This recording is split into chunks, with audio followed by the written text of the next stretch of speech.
আসসালামু আলাইকুম গাইস। আমরা এই মুহূর্তে চলে আসছি কিছুক্ষণ আগে ভৈরবে। এই পার হচ্ছে ভৈরব আর এই পার হচ্ছে আশুগঞ্জ। এই দোনো পাশ হচ্ছে আপনার ব্রাহ্মণবাড়িয়াতে। এই যে এটা হচ্ছে আশুগঞ্জের পার, যাকে আমরা আশুগঞ্জ ব্রাহ্মণবাড়িয়া বলে থাকি। এইটা ব্রাহ্মণবাড়িয়ার একটা উপজেলা আশুগঞ্জ। আর এই পার হচ্ছে ভৈরব, এইটাও ব্রাহ্মণবাড়িয়ার ভিতর ভৈরব। এখানে হচ্ছে অনেক জাহাজ খালি হইতে আছে, তো আমরা এখানে খালি করব। এটা আমাদের কোম্পানির জাহাজ 23 নম্বর। তো এই পাশে আমরা খালি করব। এইটার পরে আমরা যাব পয়েন্টে। আমাদের পরে আরও একটা আমাদের কোম্পানির অন্যান্যগুলো যাবে। তো এই যে দেখেন জাহাজ খালি হইতেছে। তো যাই হোক, আজকে যেই বিষয় নিয়ে কথা বলতেছি, চট্টগ্রাম থেকে ছেড়ে আসছি। ছেড়ে আসার পরে আজকে বিগত 2 দিন পরে আমরা ভৈরবে এসে পৌঁছাইলাম, কিন্তু এখনও পর্যন্ত ভৈরবের পারে যাওয়া নামা হয় নাই। আর এখানে একটা জিনিস, আশুগঞ্জে আগে এত বাড়িঘর ছিল না, মানে অন্য আমার ওস্তাদের কাছে শুনছি। আর এখন অনেক বাড়িঘর। আর এইটা হচ্ছে রেল ব্রিজ আর আমাদের জাহাজ, সাথে সূর্য ভিউ। মোবাইলের ক্যামেরা দিয়ে ভিডিও অ্যাকচুয়ালি সুন্দর আসে না। পানির কালার দেখেন।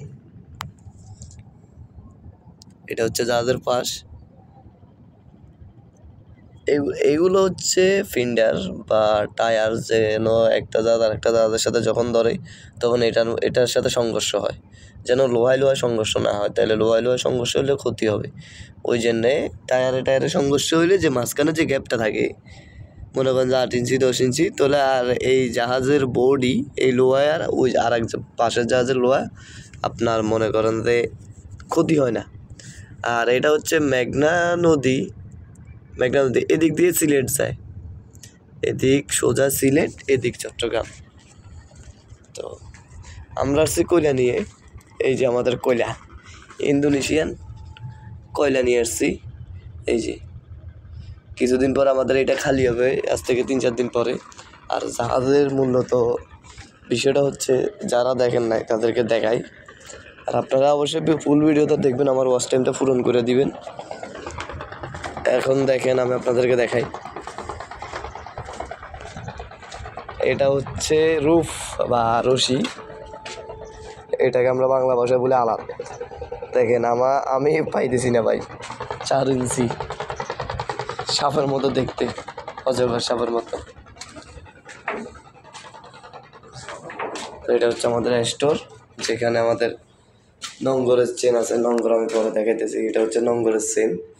এখন আমাদের এই নঙ্গরটা ছাড়া আছে, এইটা ছাড়া আছে। এইটা ছাড়ার কারণে আমাদের জাহাজ এখন এক জায়গায়, যে মানুষ শুনেন না, দেখে কোনো সময় দেখছেন কিনা বলতে পারি না, যে আমাদের জাহাজ নঙ্গরে। আমাদের যে জাহাজ এটা এখানে দাঁড়িয়ে রয়েছে কেন, কোনো কিছুর সাথে ধরা নাই। আসলে তখন এই নঙ্গরটা ড্রপ করা হয়, ছাড়া হয়। ছাড়ার কারণে এই নঙ্গরের উপর থাকে। তো আমি যাচ্ছি সামনে, যেটাকে বাংলা ভাষায় আমরা আন্নি বলি, বইয়ের ভাষায় হেড না জানি কি বলে। আচ্ছা যাই হোক, আমি উঠছি।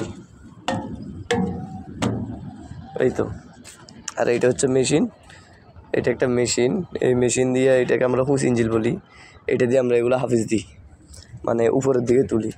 তো আমাদের এই নঙ্গরটা ছাড়া, আর এই নঙ্গরটা তুলা। সেই নঙ্গরটা ছাড়ি নিয়ে আমরা বামেরটা ছাড়ছি। তো এই যে দেখুন বামের নঙ্গরের উপর জাহাজ আছে। এইটা আমাদের নঙ্গরের চেনের উপর আমাদের জাহাজ আছে। আসলে নঙ্গরটা কীরকম, নঙ্গরটা হচ্ছে আপনার টনেজ, এক ধরনের টনেজ। লোহার যে একটা ওজন আছে, এইটার ওজন হচ্ছে আপনার প্রায় 3 টন, 3000 কেজি। ওইটারও সেম। তো আমাদের 3000 কেজি। আর আপনার চেন আছে মনে করেন যে আরও 1000-4000 কেজির উপরে। এই জাহাজটা এখন বর্তমানে ভাসমান আছে, মানে নড়াচড়া করতেছে না, জোয়ার বাটায় কোনো দিক যাইতেছে না। আর এটা হচ্ছে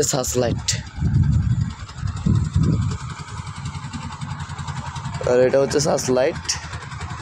আর আমি ভিডিও করতেছি, ওখান থেকে একটা নৌকা যাইতেছে, দেখবেন না একটু সামনে গেলে। ওই যে একটা নৌকা যাইতেছে, ওনারা আমার দিক তাকাই রয়েছে। আর এইটা কন্ট্রোল করে উপর থেকে।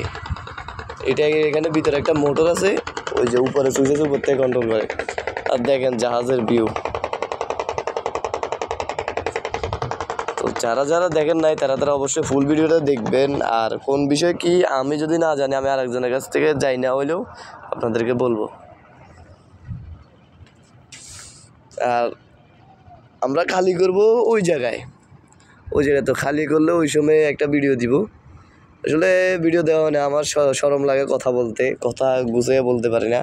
আর এই নম্বরগুলো ছাড়ার মাধ্যমে হচ্ছে আপনার প্রথমে এইটা খুলতে হবে, এইটার আমরা বলি লকার বা স্টোবার। এইটা খোলার পরে এই নাটটা খুলে এইটা খোলা লাগবে। এইটা খোলার পরে এইটা লুজ দিব। এইটা লুজ দিলে তারপর অটোমেটিক নম্বরটা মানে পড়বে, নিচের দিকে যাবে। তো আবার সেম ক্ষেত্রে তোলার সময় প্রথমে এটা লাগায়, এটা জাম নিতে হবে, এটা আর এটা একসাথে মানে জাম নিতে হবে। এটা ওই দিক ঠেললে যাবে, ওই দিক মিলে যাবে, এখন যাবে না। তারপরে এটা খুলতে হবে, তারপরে এটা খুলতে হবে, তারপরে ওখানে মেশিন আছে, মেশিনে মানে সামনের দিক হাফিজ দিবে। তো হাফিজ দিলে চেনটা মনে করেন যে এরকম আস্তে আস্তে আস্তে আস্তে উপরের দিকে ওইটা নিচে পড়বে। আবার এইটার মাধ্যমে এইটার করা হচ্ছে এক ধরনের মনে করেন যে চাক্কার মতো। চাক্কা কি আমাদের সাইকেলের যে রিং থাকে না, রিংয়ের মধ্যে যে শিক থাকে না, ওইগুলোর মতো। এটা প্রতিটা গ্যাপে গ্যাপে ধরে ফেলবে। তো এইভাবেই চলে। আর এইটার ভিতর হচ্ছে যে আমরা যে কাটার মতো আছে, এটার আমি নাম জানি না, কাটার মতো আছে ওইটার ভিতরে ওই যে ওইখান থেকে হাফিজ দিলে এখানে কাটা, এটা ঘুরে ঘুরে এখানে একটা কাটা আছে, ওইটা আবার এটা ঘুরে, এইভাবে চলতেছে। তো আমরা চলে আসছি ভৈরবে। যারা যারা ভৈরব বা আশুগঞ্জ দেখেন নাই তাদেরকে আমি দেখাবো ইনশাল্লাহ পরবর্তীতে। তো সবাই সুস্থ থাকবেন, ভালো থাকবেন, নিজের প্রতি খেয়াল নেবেন। আর জাহাজের কোন বিষয় দেখতে চান, কি ব্রিজের বিষয়, উপরে জাহাজ কোন বিষয় চালায়, কই থেকে চালায়, ওইটা দেখতে চাইলে অবশ্যই কমেন্ট করবেন, তাহলে অবশ্যই দেখাবো। আর আমার চ্যানেলটা সাবস্ক্রাইব করে দিবেন।